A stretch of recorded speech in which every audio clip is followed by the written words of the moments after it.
Bonjour à toutes et à tous. Eh bien, nous allons reprendre le cours de nos émissions de cuisine. Et donc, je vais vous parler aujourd'hui d'une chose qui va être, je crois qu'il va vous plaire puisque nous sommes au mois de janvier. Et bien sûr, les fêtes sont passées et on se remet à manger sainement tout en continuant de stocker des vitamines, car même si l'hiver est doux, l'hiver est là. Et le matin, il ne fait pas très chaud. Après les fêtes de fin d'année, de décembre, il faut attaquer janvier du bon pied. On dit d'ailleurs bon pied bonheur. En commençant l'année avec des fruits et des légumes de saison. Évidemment, on n'est pas au mois d'avril avec le printemps, mais il y a quand même des choses intéressantes qu'on a tendance à oublier quand on achète des légumes, et ce n'est pas les plus chers. Pensons déjà à une gamme qui bat son plein, qui sont les légumes oubliés. C'est quoi les légumes oubliés? Eh bien, c'est les légumes dont nos parents, bien souvent, ceux tout au moins qui ont connu la dernière guerre, se sont nourris. Et donc, après la guerre, ces légumes sont tombés en désuétude. Et depuis quelques années, ils sont repartis. C'est, par exemple, le salsifis. Eh bien, le salsifis est un excellent produit, c'est une racine, un légume racine, et qui est plein de vitamines et qui est délicieux une fois qu'il a été épluché, cuit dans l'eau et sauté dans une poêle avec un beurre légèrement huilé. Il y a également le topinambour avec son goût d'artichaut qui est absolument fabuleux, ou en crème, ou en soupe, ou tout simplement coupé en morceaux, sauté, exactement comme je viens de vous conter pour le salsifis. En janvier, on ne fréquente pas forcément les restaurants à tout va. On a tendance à revenir manger, déjeuner, dîner, le week-end à la maison, où on se regroupe avec ses amis. Et donc les plats familiaux sont une base. Des plats familiaux d'ailleurs, vieille résurgence peut-être des vacances d'hiver, qu'on a été au ski, où on a mangé beaucoup de plats au fromage. Eh bien effectivement, le fromage est d'une actualité très courante, comme la raclette bien sûr, ou la fondue. Mais celui qui tient le haut du pavé reste le sempiternel pot-au-feu ou bœuf gros sel, avec ses carottes, ses navets, ses pommes de terre et ses poireaux. C'est vraiment l'époque où on le mange. Et s'il y a des restes, eh bien on les fait en salade. C'est très bon. En plein cœur de l'hiver, on n'a pas le temps pour contacter des plats qui restent bien souvent très longs à faire, sauf qu'ils cuisent tout seuls.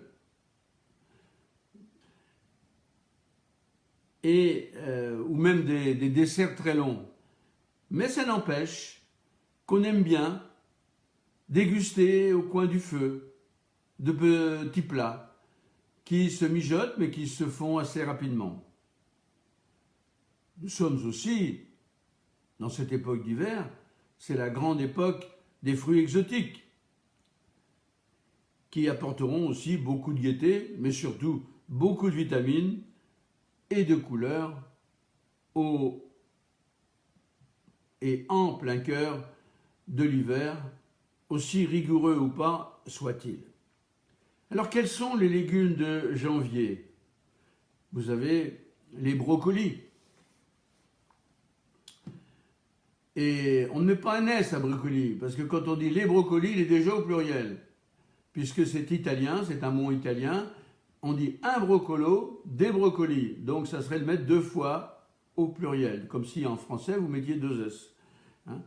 Un avocat, la banane, le citron, le lime, citron jaune et le lime, la clémentine, qui sont cette année délicieuses, les fruits de la passion, qui sont un régal, un peu acide, mais très bon, la grenade, le kaki, le kiwi, le kumquat, les litchis, la mandarine, la mangue, qui est un des fruits miracles pour le corps, les noix de coco particulièrement, l'orange sanguine qui est délicieuse pour faire des jus, la papaye, la poire, la pomme, pamplemousse, raisin sec, mangoustan. Tous ces fruits sont des fruits de janvier qui vous feront du bien car eux aussi ils doivent braver le froid. Donc ils se sont remplis de vitamines et donc votre corps sera content de les consommer. Et puis bien sûr, au mois de janvier, il n'y a pas que les légumes et les fruits, il y a aussi quelles sont les viandes qui sont d'actualité. Eh bien, le bœuf, il l'est toute l'année, mais des bœufs de 2e et 3e catégorie. Fait moins de grillades à cette époque-là. Le chapon jusqu'à fin janvier, c'est un excellent produit. Et puis, les produits de chasse à poil ou chasse à plumes, comme le chevreuil, comme le perdreau, comme le faisan, le lièvre. Et dans la basse-cour, la dinde reste d'actualité parce que c'est un produit qui n'est pas très cher. Les petites cailles aussi, elles sont grassouillettes car elles se sont remplies pour l'hiver. Et un produit que j'adore, qui est grande mode de l'hiver, c'est l'escargot. Un petit gris, bien bordé, c'est-à-dire avec le bord renforcé, c'est un délice. Mais il y a aussi l'escargot de Bourgogne, il y a le gros gris, etc., etc. Un autre produit d'hiver qui est en pleine saison et dont la chair est excellente et qui on lui fait un procès à tort, on dit qu'il est gras, c'est faux. Le gras du porc sert à le protéger du froid, on l'utilise ou on ne l'utilise pas. Mais ce qui est à l'intérieur est protégé par le gras. C'est du maigre. Et le taux moyen de porc est de 18% au kilo. Le bœuf fait davantage. Le veau est équivalent. Le mouton et l'agneau font beaucoup plus. Alors ne vous trompez pas. Pour ceux qui pensent que le porc est gras, c'est faux. Et autre gibier, dont c'est la pleine saison, qui est aussi un autre porc différent, un porc sauvage, c'est le sanglier, les marcassins, la laie. La laie d'ailleurs est un produit d'excellente qualité. Et comme on rengorge de sanglier, eh bien on en trouve beaucoup à des prix relativement intéressants. Mais la mer est aussi présente. Évidemment, ça dépend du temps, car quand il fait mauvais, les bateaux ne sortent pas et les prix s'envolent. Mais à la mode de janvier, vous savez le bulot, vous avez la crevette française, des côtes françaises comme la crevette du Crotoy. Mais vous avez aussi du côté de la région de Deauville et sur les côtes de la Manche, ce qu'on appelle le bouquet, qui est absolument délicieux. Et les huîtres restent, sur leur lancée de l'hiver, d'excellente qualité. Et c'est la saison qui bat son plein des coquilles Saint-Jacques.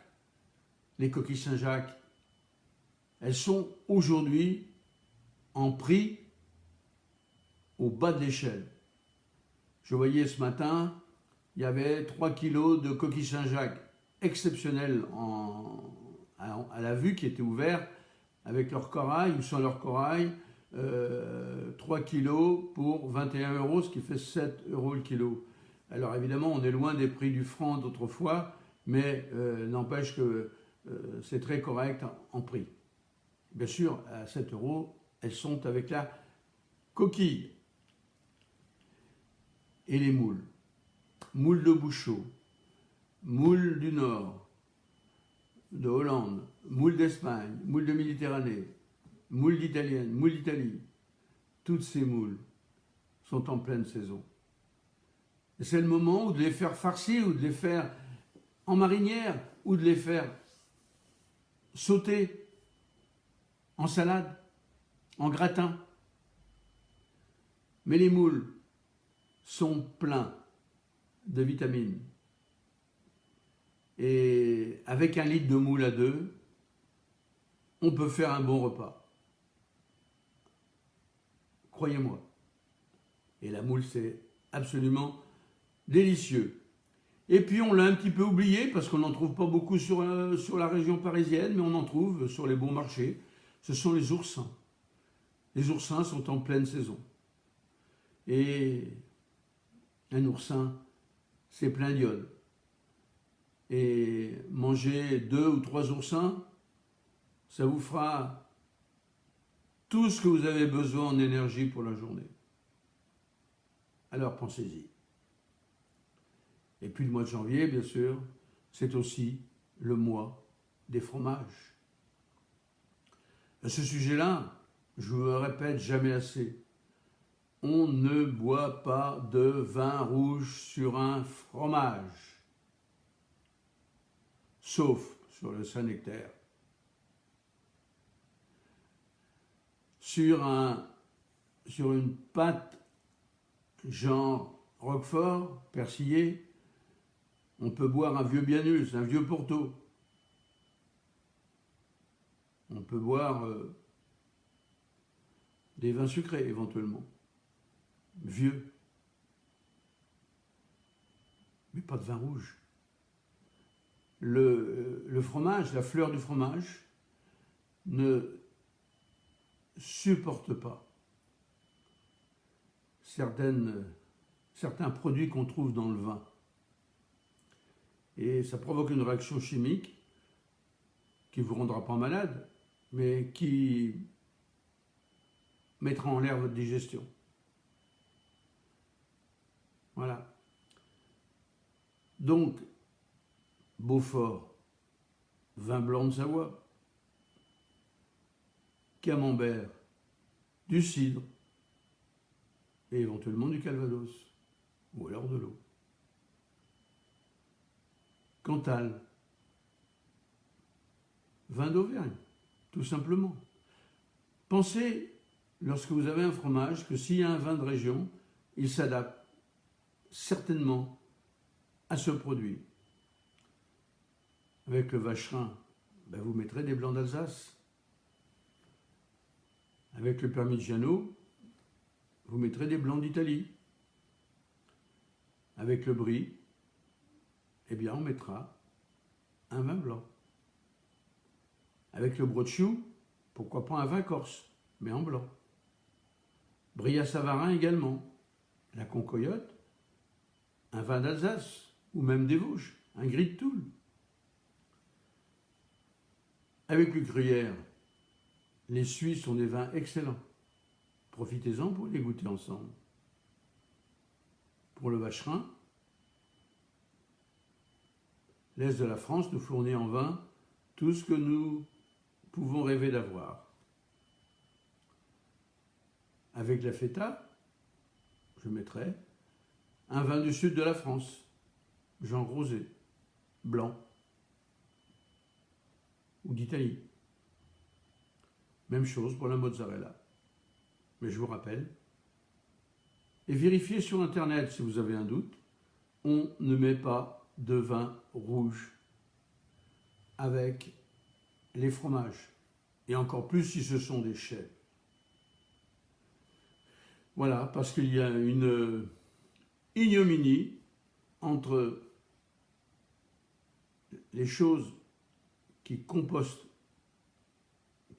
maintenant, ça va plus loin la tête, avec ce qui compose le vin rouge, et particulièrement les tanins. Les tanins ont une haine de la fleur du fromage. Sachez-le. Alors, voilà ce que nous pouvons vous dire.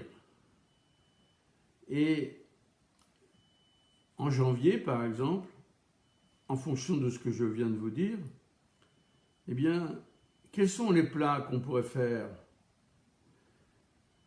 Eh bien, on va essayer de faire déjà des plats plus légers que ceux de la fin de l'année. On va opter pour des viandes ou des poissons maigres, avec une petite sauce très légère. Des légumes revenus à l'huile d'olive. Ça sera parfait pour satisfaire les estomacs peut-être encore ballonnés par la poursuite des agapes en famille ou chez les amis. À la maison, on fait un break. Et si on reçoit light.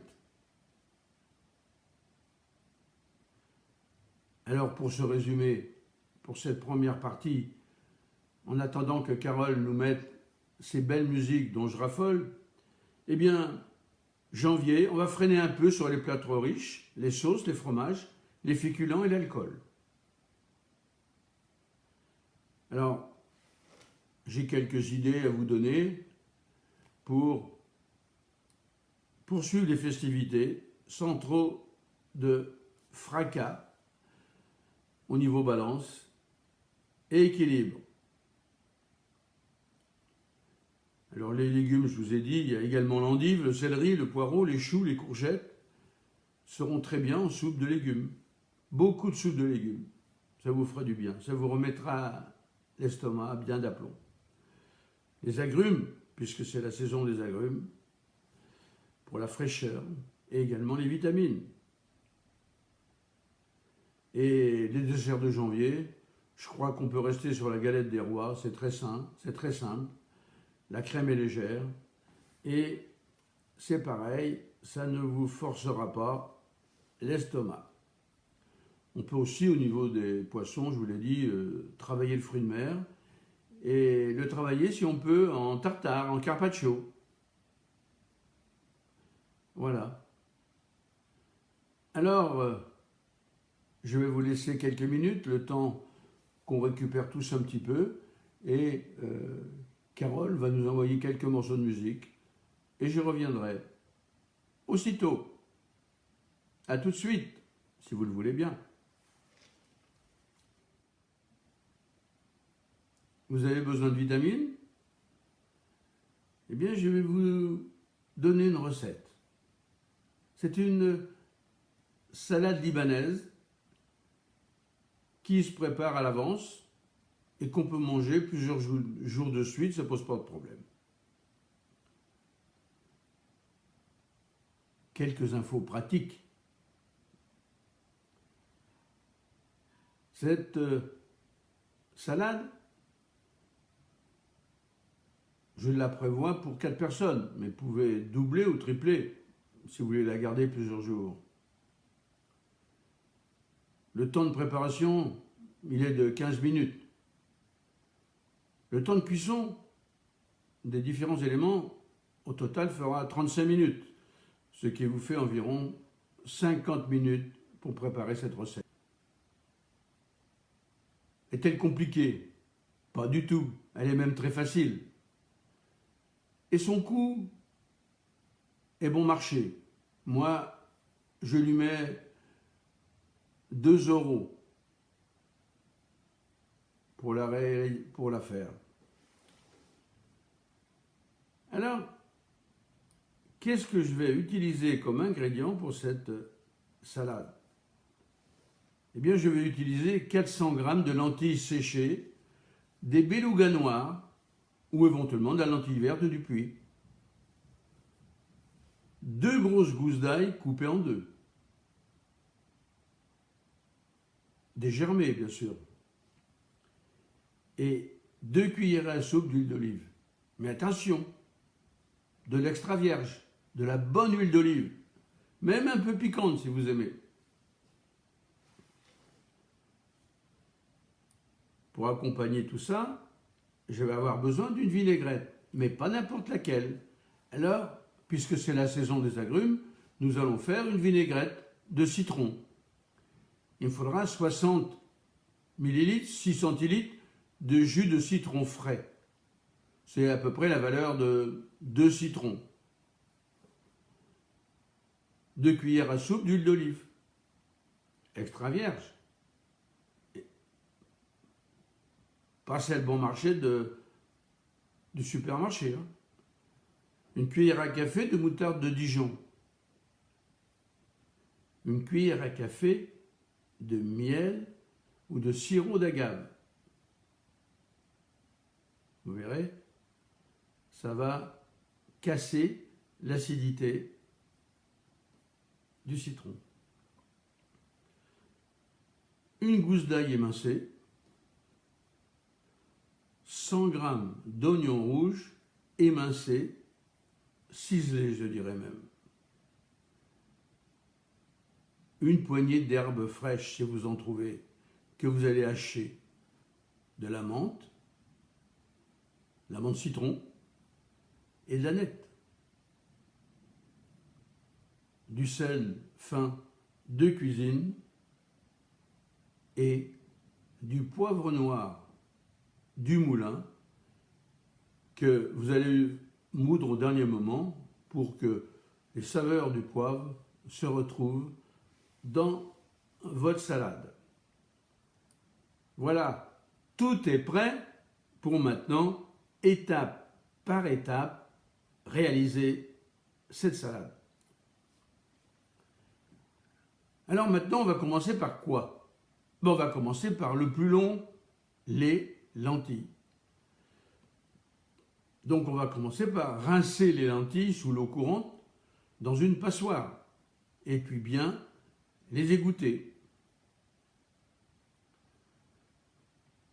Ensuite, vous allez faire bouillir de l'eau et quand l'eau va bouillir, vous allez mettre les lentilles dedans et vous allez les laisser 7 minutes précises après la reprise du bouillonnement. Au bout de 7 minutes, vous versez l'eau et les lentilles dans votre saladier et vous récupérez les lentilles. Et vous les mettez immédiatement dans l'eau glacée, de l'eau avec des glaçons, de façon à bloquer la cuisson. Vous allez garder sa carapace et donc les lentilles vont rester fermes, agréables à manger et ne s'écraseront pas lorsque vous allez les terminer. Vous allez prendre une casserole moyenne, vous allez mettre les lentilles, les gousses d'ail coupées en deux, enfin émincées, l'huile d'olive et 80 centilitres d'eau fraîche. Et vous allez porter l'eau à ébullition. Puis vous réduisez le feu et vous laissez mijoter doucement après avoir, bien sûr, reversé les lentilles dans cette préparation. Moi, personnellement, je rajoute également un brin de sauge. Ça apporte un goût très agréable. Et je compte, selon comment je l'aime, ou croquante ou pas croquante, entre 20 et 35 minutes de cuisson. Moi, je les préfère croquantes, d'autres gens les préfèrent bien cuites. Donc, vous avez votre fourchette entre 20 et 35 minutes. Il suffit que vous goûtiez et vous arrêtez la cuisson lorsque vous jugez que c'est une cuisson comme il convient. Puis, j'égoutte les lentilles et je les réserve dans un endroit frais. Après, bien sûr, les avoir fait refroidir. Pour la vinaigrette, je prends un bol, je mets tous les ingrédients dedans, je les fouette et je la réserve au frais. Dans un grand bol, mélangez les lentilles, la vinaigrette, les oignons et les herbes hachées. Vous versez la vinaigrette et vous allez bien mélanger tout ça à la cuillère et votre recette sera prête à être utilisée.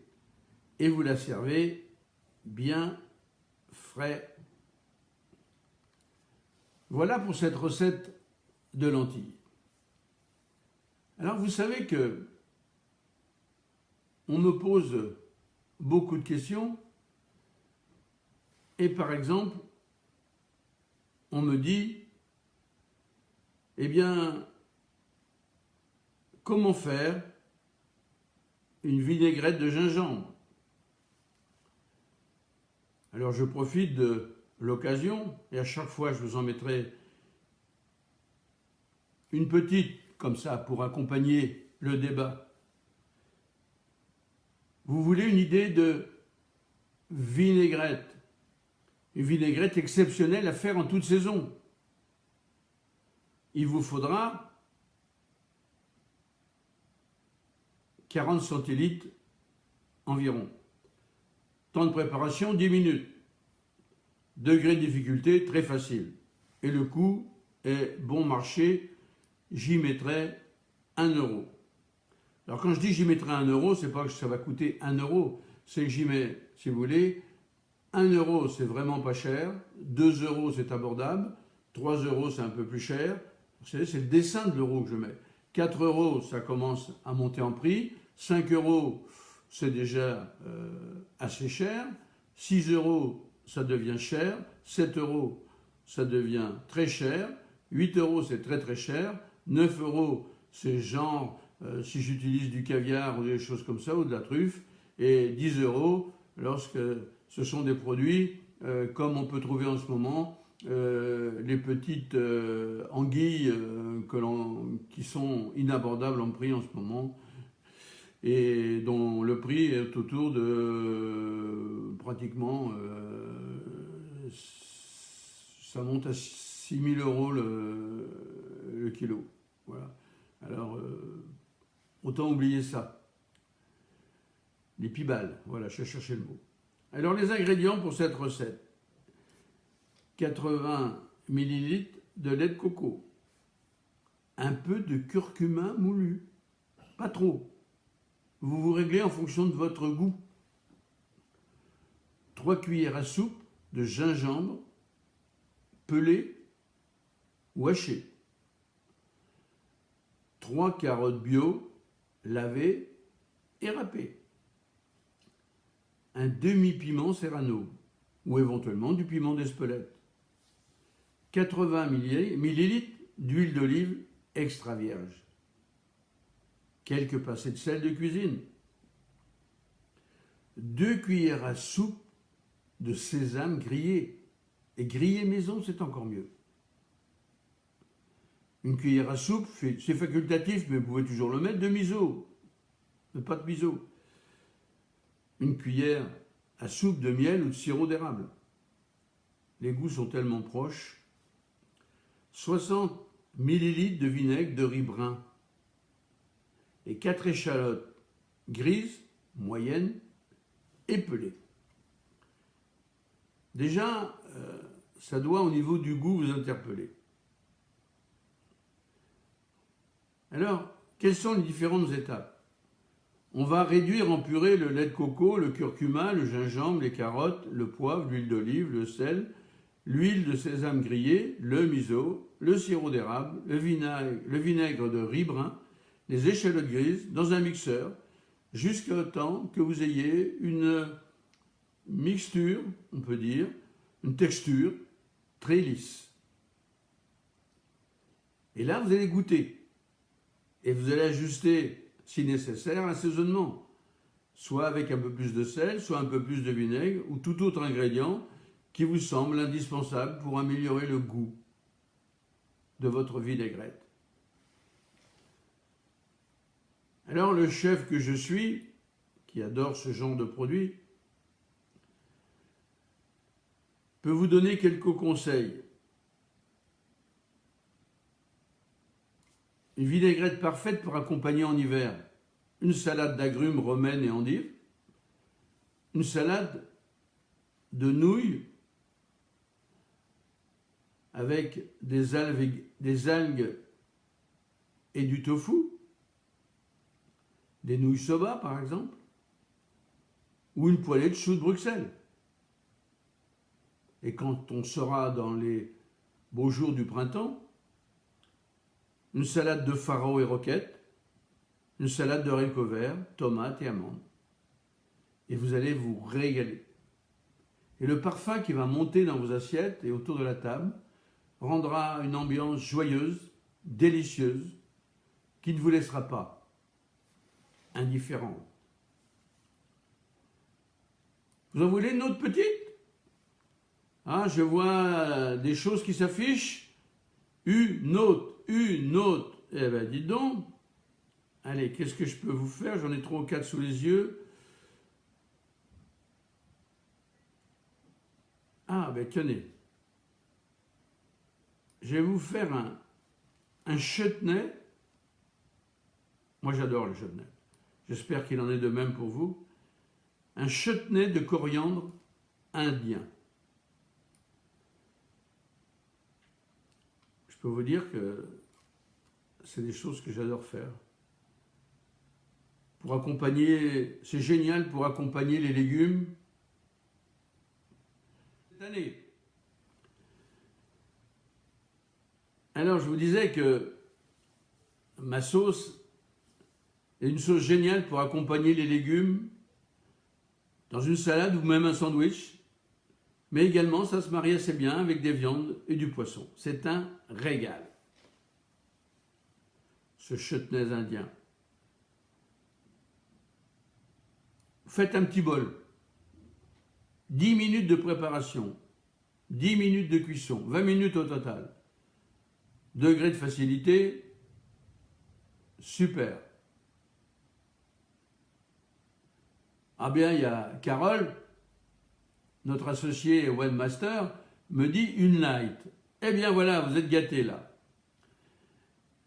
Alors, le degré de difficulté, il est très facile. Et son coût, j'y mettrai 1 €. Alors, quels sont les ingrédients de ce fameux chutney indien? 220 grammes de feuilles de coriandre fraîche hachées. Un morceau de gingembre haché pour faire plaisir à Anne-Marie. Un piment vert haché. 2 cuillères à café de jus de citron. Une cuillère à café de cumin en poudre. Du sel noir ou du sel de Maldon.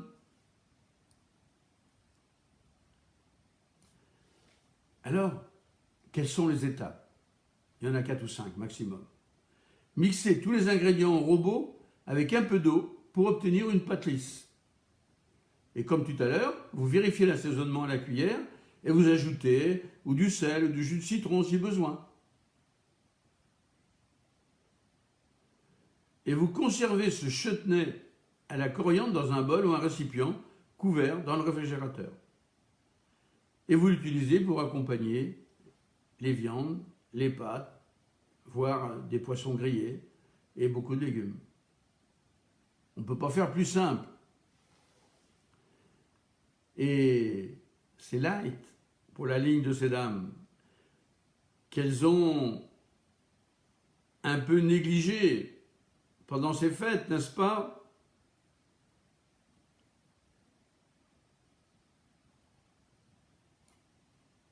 Alors, je vais vous donner une recette que j'aime bien,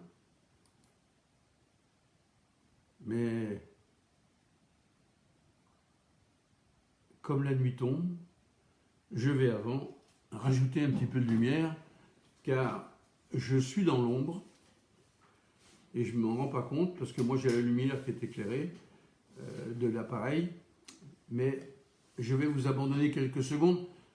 Carole, mettez-nous un petit peu de musique pendant mon intermède lumière. À tout de suite.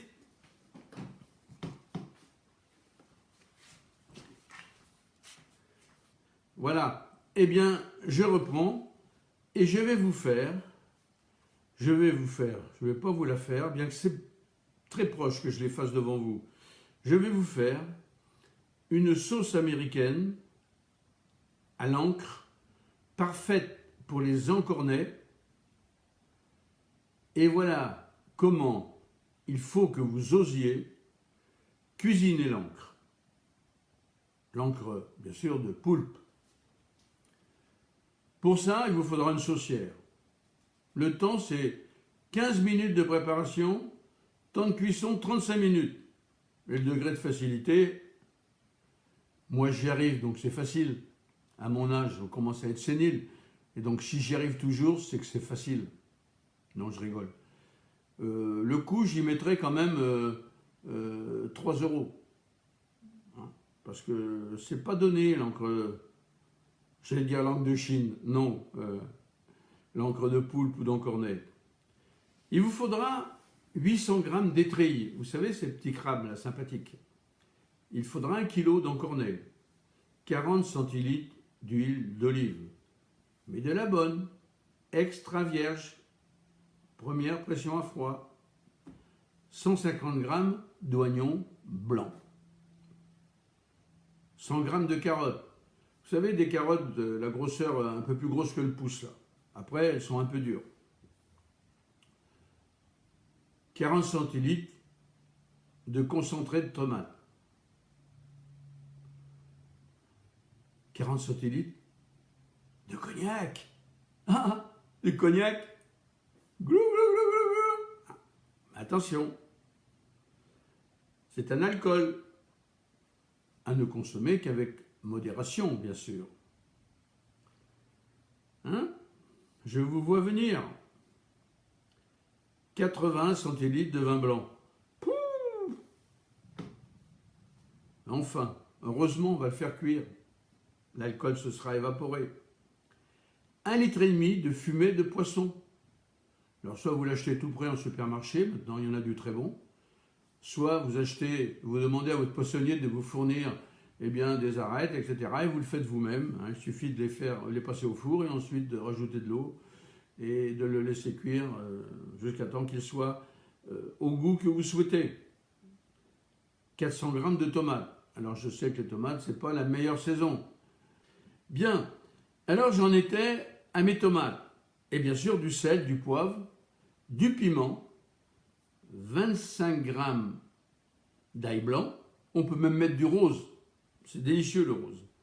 Un quart de botte d'estragon, 40 g de beurre doux, 40 g de farine type 55, type, vous savez, ces farines traditionnelles du genre Francine, etc. Mais qu'il va falloir passer au tamis, si vous le pouvez, pour éviter les grumeaux. Bien que maintenant, les farines sont tamisées avant, mais pas encore parfaitement. Et un bouquet garni frais, ça, bien sûr, vous savez ce que c'est. Vous pouvez même le faire vous-même. Alors, on va commencer par réaliser une sauce américaine. On va nettoyer les étrilles à l'eau claire. On va les égoutter. Et on va les cardinaliser dans l'huile bouillante. Cardinaliser, ça veut dire quoi? Eh bien, on va les faire rougir. La robe du cardinal, elle est rouge. Voilà. Et quand elles cuisent dans l'eau bouillante, elles deviennent rouges. On dit cardinaliser, bien sûr. On va ajouter l'oignon ciselé et les carottes émincées. Et puis on va faire revenir le tout ensemble. Et on va bien broyer au pilon. Pas à la machine, au pilon. Voilà. Et on va ajouter le concentré de tomate. Et là, on mélange bien. Et on laisse cuire encore. Puis on déglace au cognac.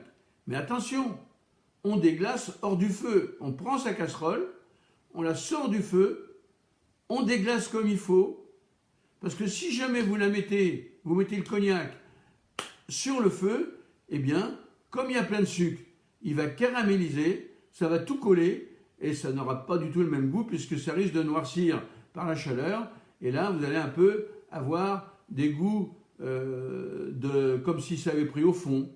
On dit rimer en Charente, n'est-ce pas, Anne-Marie? Ça va rimer. Et puis, Ensuite, on laisse cuire, on mouille avec le vin blanc, on laisse réduire, et quand on a réduit environ à 60%, on rajoute le fumet de poisson. Ensuite, vous avez émincé vos tomates, l'ail écrasé, vous savez, on prend la lame du couteau et on appuie dessus jusqu'à temps qu'elle éclate. Et là, eh bien, tous les jus vont pouvoir s'écouler et ça sera... Ensuite, on rajoute l'estragon, puis le bouquet garni. Et on laisse cuire à petit bouillon, à petite ébullition, à petit bouillonnement, pendant 35 minutes environ. Au bout de 35 minutes, on retire du feu, on réserve, et on laisse faire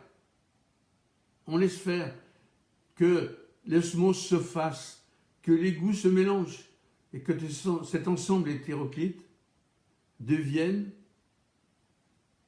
un goût uniforme, nouveau, que nous aurons créé, et croyez-moi, qui va se laisser déguster. Mais c'est pas fini. Mais c'est pas fini.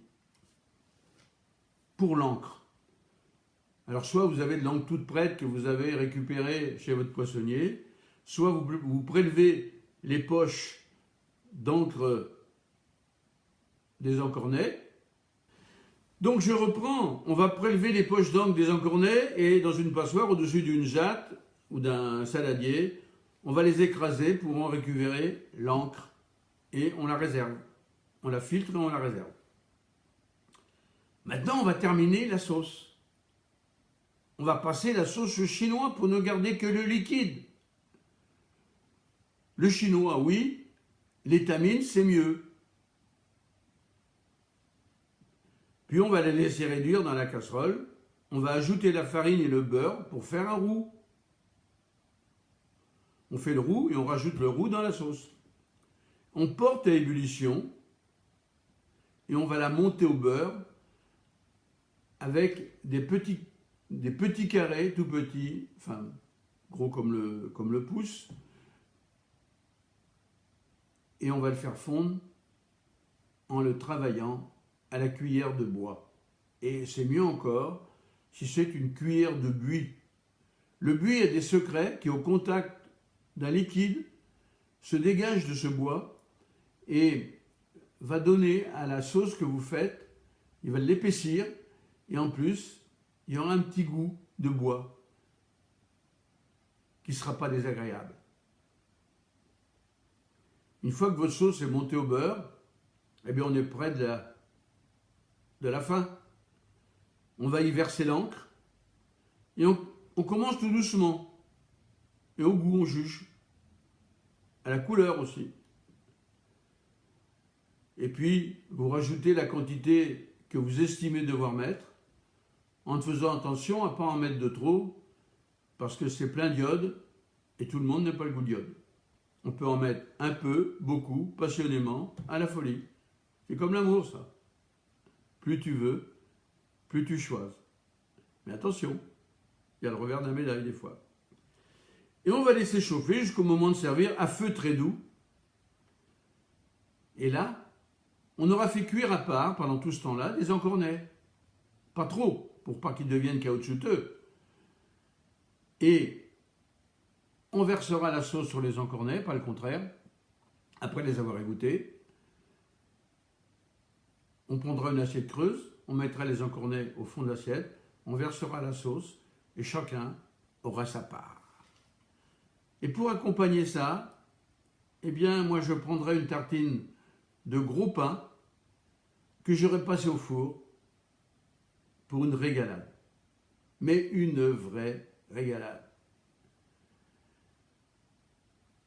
Et je boirai avec ça un rosé de Provence, un gris éventuellement,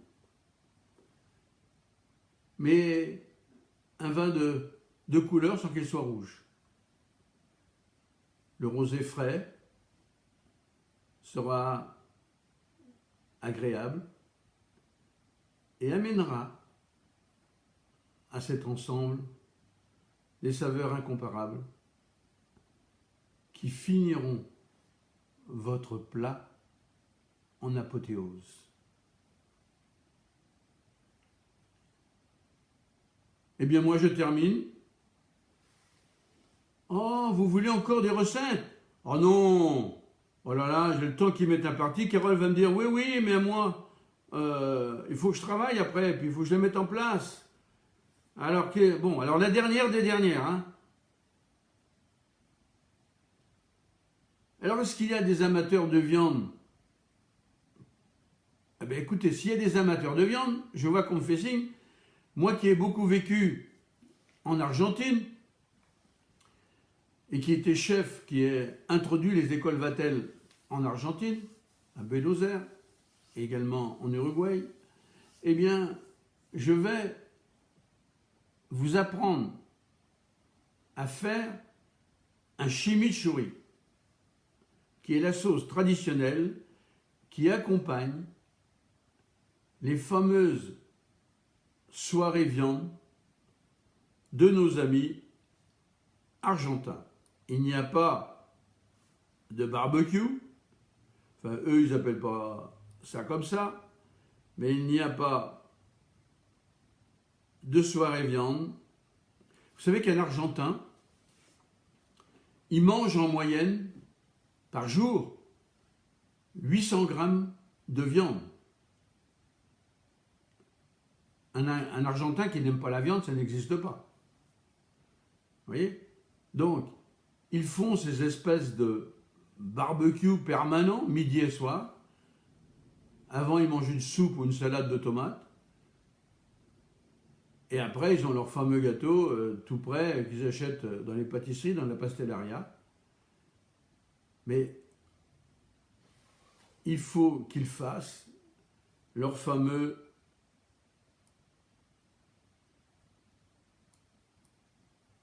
grillade. Voilà. Le chimichurri, c'est une sauce magique. Elle peut se marier avec tout. Et croyez-moi que quand vous annoncez que vous avez fait un chimichurri, les gens, ils vous regardent avec des grands yeux parce qu'ils ne savent pas ce que c'est. Alors on fait toujours un chimichurri pour 8 personnes. Quantité 50 centilitres. Temps de préparation 5 minutos. Par favor. Temps de cuisson 5 minutos. Difficulté facile. Et le coût, j'y mettrai, allez, 1 euro. Je vous rappelle que 1 euro, ce n'est pas le coût. C'est l'effigie de l'euro que je mets pour dire que c'est pas cher. Alors, vous prenez vos crayons et vous notez. Ok?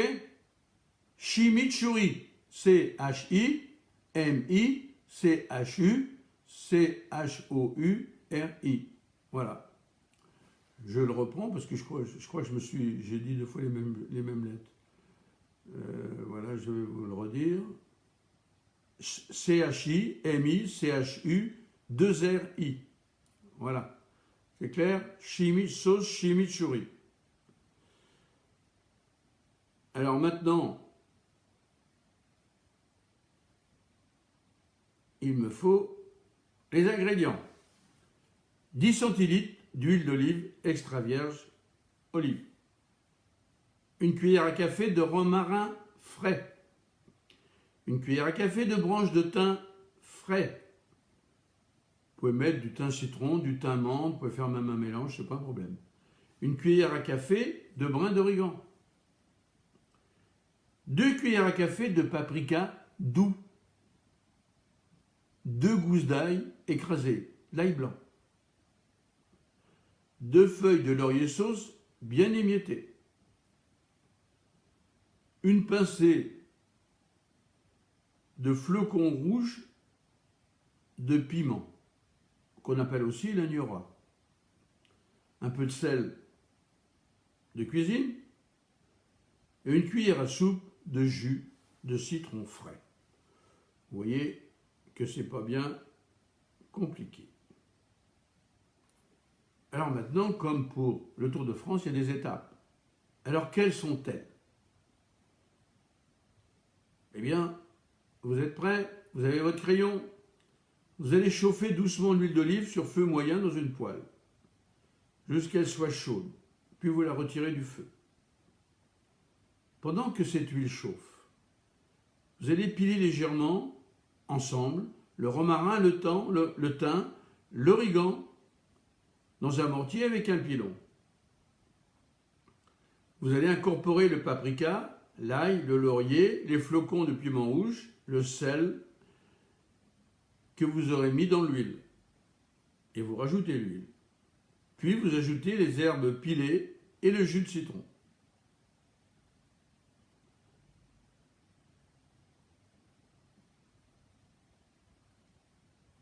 Et bien sûr, tout ça, vous le passez légèrement dans la poêle. Puis, c'est quand elle est passée dans la poêle une quinzaine de minutes, vous allez tout conserver dans une bouteille en verre, au frais, ou un récipient en verre, au frais, pendant une semaine, voire 10 jours, en la secouant tous les matins. La sauce, en refroidissant, va s'épaissir. Il faudra, pour la secouer, la réchauffer parfois un petit peu au micro-ondes. Voilà, mais quelques secondes, juste de quoi pouvoir la remuer.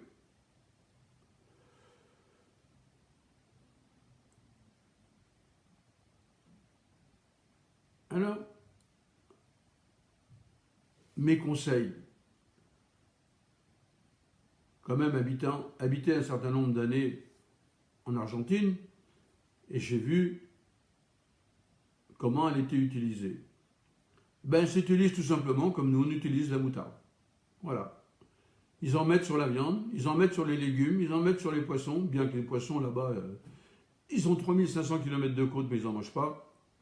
Dans tous les cas, ils en mettent sur les salades, ils en mettent sur les légumes grillés et poêlés, sur les pizzas, les pâtes, les céréales, enfin ils en mettent partout quoi.